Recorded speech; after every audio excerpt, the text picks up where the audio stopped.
Hey everyone, so this video is going to be in two parts. This is the sort and solve activity, and this is kind of getting us geared up to look at what is the best method to use when solving. So we've covered a couple of them. One is the zero product property, and so we use that one when it's in factored form, or we use it when it's in standard form, and then we can take it from standard form and factor it to get it in factored form. Now, sometimes it's in standard form and it's not factorable, so our other option to solve is using the quadratic formula.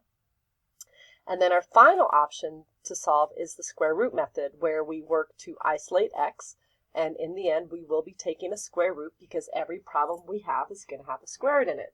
So we're just trying to figure out the best method to solve. So what would happen here is I would give these cards, they would be cut out, to my students, and you have them as well. And their job would be to sort them into piles. In the end, we are going to have 4 piles. So that first gets them kind of thinking, well, what would these 4 piles be? And so some people, for instance, make piles where they put all the parentheses problems together. So they put, let me use this in a pile, this in a pile, these in piles, all in the same pile. All right, and then they would put the ones that don't have parentheses in a pile. So that's one option, parentheses, no parentheses. Another thing that they might do is, what do they equal? Some of these equal 0. Actually, most of them equal 0, right? But a few of them, like this one and this one, don't. So maybe they have them equal 0 and not equal 0. So what we're going to do is sort them into certain piles.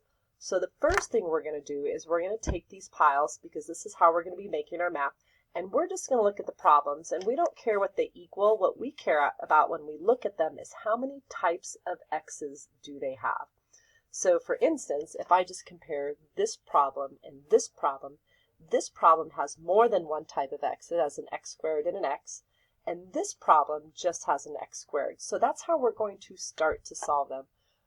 Or sorry, not solve them, sort them. So anything that has more than one type of x, I'll put in a pile. And anything that doesn't have more than one type of x, so just one type that is, I'll put in a different pile. So that's where I'm going to start. So just kind of working left, right. This has more than one x, but they are the same type. So this is going to kind of start my piles, and you can't see this, but well, I'll just stack on top of here. And then this one has more than one type of x. So when I look at this one, this has one type of x, so it's going to join this pile, and this problem has one type of x. It might be an x squared, but that's all I see. All right. Next, this has one type of x. There might be more than one, but they're both just x's, so that can join this pile. This pile has more than one type of x, or not this pile, it will join this pile. This has more than one type of x, an x squared and an x. This has more than one type of x, so it's going in this pile. So my piles are getting a little smaller. More than one type of x. This has just one type of x. This one has one type of x. This one has, even though there's 2 of them, they're the same type of x. This has one type of x. This has one type of x, and then I finally end with this. So that's how you want to make your piles. From there, let's take a look at what the difference is in our ones that have one type of x. So I'm going to spread these out. So I'm actually pause the video and then just get them sorted out. All right, so let's look at these. What's the big difference in this pile? Well, some of them have parentheses, and some of them don't have parentheses, so that's a big difference. Okay. Another big difference is some of them have an x squared, and then some of them just have x's. So how do we want to sort these? Parentheses and no parentheses, or x squareds and x's? So unfortunately, you probably don't know that, so I'm just going to go ahead and tell you. What we're going to do, it's not going to be based on parentheses. It's going to be based on what type of x it has. So anything that has an x squared, I'm going to put together like this. And this does have an x squared. I'm going to put it like this. And actually, let me rephrase that. I do like the idea of parentheses and no parentheses. Kind of another big difference is these. Let me make sure I'm pointing to the ones. These are in factored form. the ones that I'm moving right now, okay? And the others are not in factored form. So that's really actually kind of another way you can look at it. This is in factored form, and it's just a regular x. Just regular x's. This is in factored form with the regular x. This is in factored form with the regular x. So I am putting parentheses together, but the reason why these are not going to join it is because even though there are parentheses, these are not in factored form. These are actually vertex form. So I'm going to put these together and this one, okay? And then these are actually in a vertex form. So let me show you how I could make these look, for instance, like this one. The only thing that's missing from these three that this one has are the parentheses. So if I really wanted to take this problem and make it look like this problem, and I'll just write it on here, is I could put 2, and then in parentheses I could put an x plus 0 with the squared minus 8. Because x plus 0 is x, and then x squared is just that x squared. So these are technically in vertex form.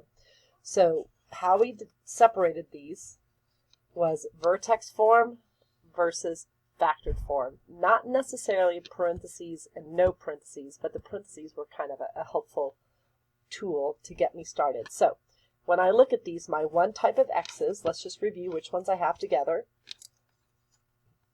And so if you haven't cut these out, maybe take your paper and mark these all this, whoops, you can't quite see them all, and mark them all the same way, just for sake of time.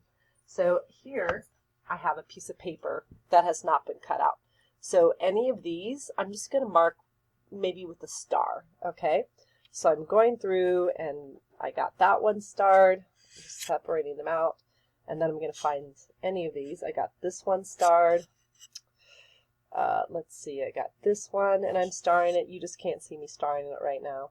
And then this one I've got, and this one I've got, and let's see, what's the other one? Can't find it. Oh, and this one. So if you want to look at my paper right now, these are all kind of in the same category, okay?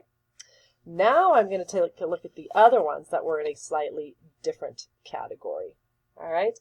And so these are all very similar. They're all in factored form. So maybe I'll put like a circle and mark those, or whatever you want. So I'm going to find and circle those. So this has a circle. You can't see me doing this. Circle and circle. So you can kind of see how I'm organizing those.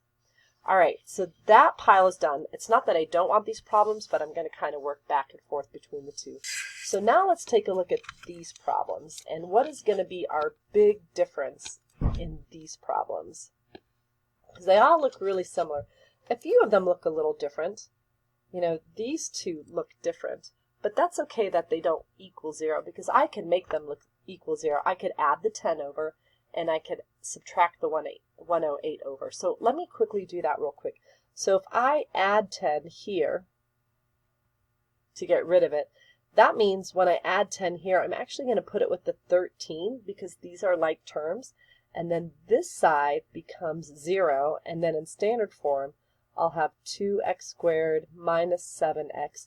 And then negative 13 plus 10 is a positive 3. So I'm going to be working with this one. And then the same thing here. To get the 108 over, I can just subtract 108 from this side. Let me draw that little wall. And subtract 108 from this side. So the right side of the equal sign is now 0 because 108 take away 108 is 0. And then since none of these are alike, I'll just put them in standard form. So 2x squared, then the 6x, and then minus the 108. So with a little bit of moving around, I can get these all to equal 0. And again, let me put an arrow with the one I'm going to look at, or work with, sorry. So now the big difference here is since these are in standard form, on one of our pages in our notes, we talked about that in standard form, we can factor it. And then once it's in factored form, use the zero product property. The other thing, if it's not factorable, we learned we can do the quadratic formula. So what I quickly want to see is which ones are factorable, which ones are not, and then I'll put them into piles. So right now, this one has a GCF, so I'm going to kind of set that one aside for now. Okay. Sorry, I'm losing my little pieces of paper here. And just looking at these real quick, I'm just going to see if I can make the x. So let's just start with the top one. All right. So if you're looking for this one, I would be looking for factors of -9 that can get me to -5, and this is not factorable. So this is going to be a quadratic formula, so I'm actually just going to put a QF here to remind me of that. I'll have to use my quadratic formula.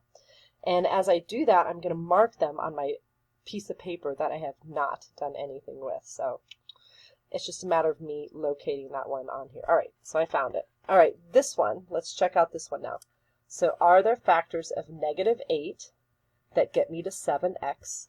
And there are. I could use 1x and 8x and make the 1 negative. So this one I'll put an F for factorable. So I'm going to go to my other piece of paper and do that.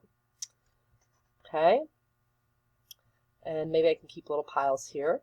For this one, are there factors using this one of 6 that get me to -7? And there are. I can use a -1x and a -6x. So this one is factorable. Okay. And again, I'm just marking all of these as I go through, and I keep hitting all these stupid little pieces of paper. All right, let's go to this one. And one thing I'm going to do is keep the sticky note because that'll kind of save me some time later. So when I go to this problem, are there factors of -5x squared that get me to -3? And there aren't. So this one is not factorable, which means I'll use the quadratic formula. So I'm going to mark that on here as well. Just got to find it. Let's try this one. So are there factors of 6 that get me to -8? And there are not. So this is not factorable. So this is another quadratic formula. So I'm going to find that on here and mark it. And the only one I haven't inspected yet is this one because it had a GCF. So what I'm going to do is take that 2 out right here, and it becomes x squared plus 3x. And then if I divide that by 2, I get 54. So when I make my x, it will be for the stuff in parentheses. So are there factors of -54 that get me to 3? And there are. It would be a 9 and a 6, with the 6 being negative. And so this one is going to fall into my factorable paper. All right, so now that we have all of that, let me set these all aside and you take one final look. All right, so some of them I made very clear of what I'm going to do. Quadratic formula, factor, factor, factor. And then all of the stars, as it turns out, we will be using what's known as the square root method. Okay, so square root, square root, square root, square root, because when there's just one type of x, I can isolate that x. So same thing here. This will be a square root method, and this will be a square root method. And so as far as the things that I had circles on, because these are already factored for me, I'm just going to use the zero product property. So anything that has a circle, I'll put zero product property, zero product property. Anything else not marked? I think I got them all marked. So take a good look at this, and then in the next video, we will start to walk through. You'll have another printout, that looks like this, and we're just going to put the different problems in the different spots and then start solving them. But that'll be a second video. All right, this was just the first part, sort and solve.